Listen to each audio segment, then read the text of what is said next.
So for problem 8.2.6, if we refer to example 8 to example 1, we see that in that example they found that the heat of the reaction of the neutralization of sodium hydroxide and hydrochloric acid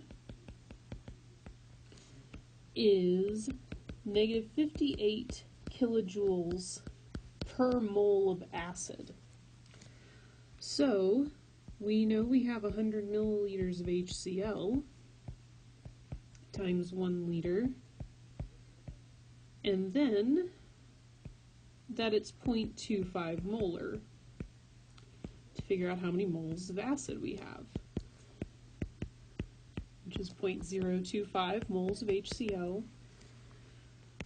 So if this is moles of acid, and I have 0.025 moles of acid, I can multiply negative 58 kilojoules per mole by the number of moles that I actually have, and find that I get negative 1.45 kilojoules in the reaction. So 1.45 kilojoules will be released in the reaction. That's part A. In part B,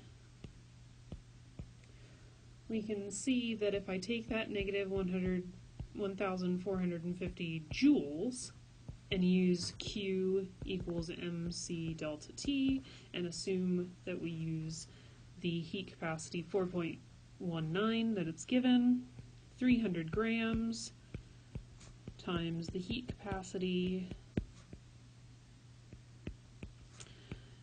times some delta T that we're trying to find.